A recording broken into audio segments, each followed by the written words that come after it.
ሀሴት አይ እኔ እኮ እራት ብዬ ልልሽ ነበር የመጣሁት።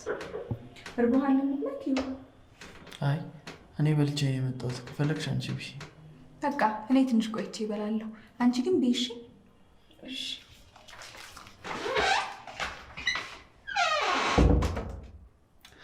በቃ መጽሐፉን አንብቢልኝ። ከዚህ ሙድ መውጣት አልፈልግም። ሰላም ሰላም፣ ጤና ይስጥልን ውድና የተከበራችሁ የቻናሌ ቤተሰቦች ሰላማችሁ ይብዛ ያላችሁበት የዓለም ዳርቻ። እንዴት ናችሁ? ደህና ናችሁ ወይ? ላይክ እና ሼር በማድረግ ሰብስክራይብ በማድረግ ቪዲዮን ጀምሩ ማለት ነው። በቅንነት ውድ ቤተሰቦቼ ዛሬ እንግዲህ እንደምትመለከቱት ምሩና ናሆሚ ፍቅር በፍቅር ሆነዋል። በእውነት እጅግ በጣም ነው የሚያስቀኑት። ኪራ እንደምታዩት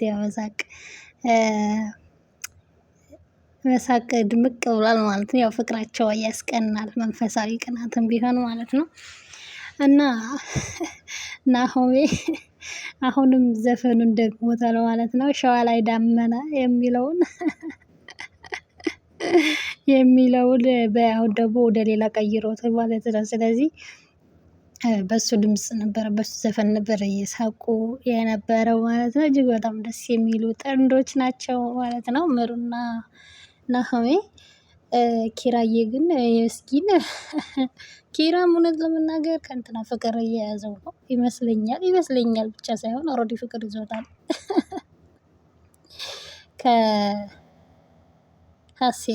ሀሴት በነገራችሁ ላይ ፍቅር ይዟታል። እውነት ፍቅር እየያዛት ነው። እና ጽናቱን ይስጥሽ። በገንዘብ እጅሽ ፍቅርሽን አሳልፈሽ ሰጥተሻል። ስለዚህ ጽናቱን ይስጥሽ ነው የምንለው ማለት ነው። እና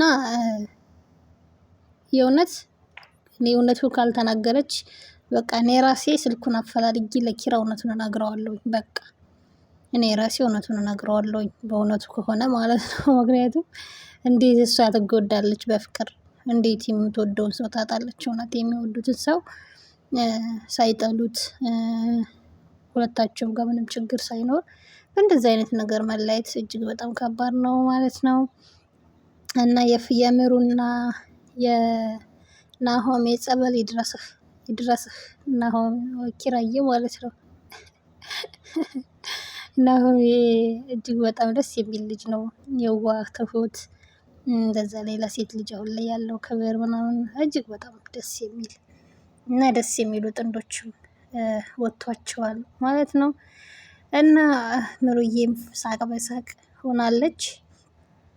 ጽናት ግን እባክሽ እውነቱን ተናገሪ። እንደዛ ተቃቅፎ እንደዛ አቅፎ እንትኗ ላይ እግሯ ላይ ተደግፎ ፀጉር ስትዳብሰው ስታይ እኮ እንዴት እንደቀናች እንዴት እንደተናደደች። እቅዷ ያ ነው፣ ግን ደግሞ ማጣትም አትፈልግም ማግኘትም አትፈልግም። ብቻ የሆነ ግራ የተጋባች ስሜት ውስጥ ነች። እና እሱ ደግሞ ምንም በቃ የሆነ ማለት ሊተው እየሞከረ ነው፣ ሊረሳ እየሞከረ ነው። እና በጣም ያሳዝናል ማለት ነው። የኪራ ጓደኛ ደግሞ የወንበዴ ሰው እንዴት አንድ የወንድነት ባህሪ ይወጣዋል ብላለች ጽናት ማለት ነው። እውነት ነው። አንድ የወንድነት ባህሪ እንኳን የለውም። እጅግ በጣም የሚያስጠላ ሰው ነው እውነት። ምክንያቱም ሰው እድሜ ይመክረዋል እኮ ከአመት እንኳን ከአመት ከወር እንኳን እድሜ እየመከረን ነው የሚሄደው ማለት ነው። እና ሴት ልጅ በግድ በቃ እንትን ይላል። ይኸው እዚህ ጋር አሁን እንደምታዩት ለእሷ ያሰበውን መርዝ ነው ኪራ የጠጣው ማለት ነው። እሷ ሊገልበት ነበር ያሰበው። ከዛ ግን ኪራ ጠጣው እና በጣም ነው የሚያሳዝነው። ምን አይነት ባለጌ ልጅ እንደሆነ ማለት ነው። አንዳንዴ ግን ወንዶች እንደዚህ እንትን ያለች ሴት ይወዳሉ። ለምን እንደሆነ እኛ አላውቅም።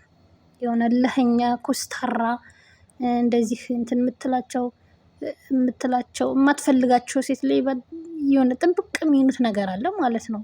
እና ይገርመኛል። እንዴት ሰው አንድ የወንድነት ባህሪ ይጠፋዋል? አይወጣውም? እንዴት ሰው እድሜ አይመክረውም? እንትናን እንደዛ አድርጎ ስንት ህይወቷን በለሻሽቶ እንደገና አሁንም ደግሞ ለበቀል ነው። አሁንም ደግሞ ይቅርታ አጥፍቻለሁ ምናምን እንኳን አይሉም። በቃ እንደሱ አይነት ወንዶች ይቅርታ አጥፍቻለሁ ይቅርታ ለእነሱ ሽንፈት ነው የሚመስላቸው እና እንደሱ አይነት ወንዶች ይገርሙኛል ማለት ነው። ይቅርታ እኮ ብናውቀው ትልቅነት ነው፣ በቃ ታላቅነት ነው። እና ከስህተቱ ተምሮ ይቅር በይኝ ሀሴታዎ አጥፍቻለሁ፣ እንደዛ ማድረግ አልነበረብኝም፣ ይቅር በይኝ ይላል እንጂ ጭራሽ አሁንም ዛቻ፣ ጭራሽ አሁንም ማስፈራራት ምናምን እና ጥሩ አይደለም። በእውነቱ እንደዚህ ጥሩ አይደለም ማለት ነው። ምክንያቱም ሴት ልጅ በማስፈራራት ሳይሆን በጥበብ ነው አንዲትን ሴት በፍቅርና በጥበብ ነው እንጂ እንደዚህ በማስፈራራት እንደዚህ በማለት አሁን ጽናት እንደዛ ነው እያደረገ ያለው። በቃ በማስፈራራት እንደዚህ መጥፎ ነገር በማድረግ ያንተ ልትሆን አትችልም። እኔ ስሙ ራሱ አያዘኝም በነገራችን ላይ ቤካ ነው ምናምን ነው የሚባለው አይደለ? ስሙ ራሱ አያዘኝም ማለት ነው። እና እናንተ ለፊልም ለምትሰሩት፣ እኔ ግን እውነት እየመሰለኝ የምቃጠለው ነገርስ፣ የምናደደው ነገርስ፣ እናንተ እኮ ኦልሬዲ ለፊልማችሁ ነው እየተነጋገራችሁ ነው እንደዚህ የምታደርጉት ማለት ነው። ግን ፌር አይደለም በእውነቱ ይሄን ያክልም ማለት ነው። ለተመልካችም አስቡ፣ ለተመልካችም እዘኑ ማለት ነው። ኪራዬ በእውነቱ ያው መርዙን ብትጠጣው አልሞትክም፣ ደግነቱ ደህና ነህ እንጂ እውነቴን ነው የምልህ ብትጠጣው ኑሮ አንፋታውም ነበረ ማለት ነው። አሁን ላይ የኪራ ጠበቃ ሁኛለሁ እኔ በግሌ። ምክንያቱም እያሳዘነኝ ነው ያለው፣ በማያውቀው ነገር እየተጎዳ እየተሰቃየ ምናምን ነው ያለው፣ በማያውቀው በቃ ምንም ባልገባው ነገር ማለት ነው። እና እውነቱን ይገባዋል ብላችሁ ታምናላችሁ ውድ ቤተሰቦች? እኔ እውነቱ ይገባዋል፣ በቃ እውነቱ ተነግሮት በቃ ግዴታ እኮ አይደለም፣ የእናቱን ህመም እኮ አይደለም እኮ መነገር ያለበት። የእናቱ ህመም ቢሆን ቢነገረው ጥሩ ነው። ካሁኑ ቢያስብበት፣ ካሁኑ መፍትሄ፣ ካሁኑ ቢዘጋጅበት ለምንም ነገር ማለት ነው። ግን ደግሞ ከሱ በላይ ደግሞ በቃ አባቱ እንደዚህ እንደሚፈልግ ምናምን ቢሆን ጥሩ ነው። ጽናትም ከምትጎዳ አሁን ጽናት በቃ በጣም እየተጎዳች እኮ ነው። ኪራ ደግሞ ቀስ በቀስ ከሀሴት ጋር ፍቅር ይጀምራል። በዚህ ከቀጠሉ እሷ ራሷ ተጠይቀዋለች።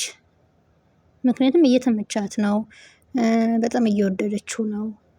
እና በዛን ሰዓት ማነው የሚጎዳው? ከምንም በላይ ጽናት ነች የምትጎዳው። ከዛ በኋላ መጨረሻ እውነቱ ሲታወቅ ደግሞ ሀሴት ትጎዳለች።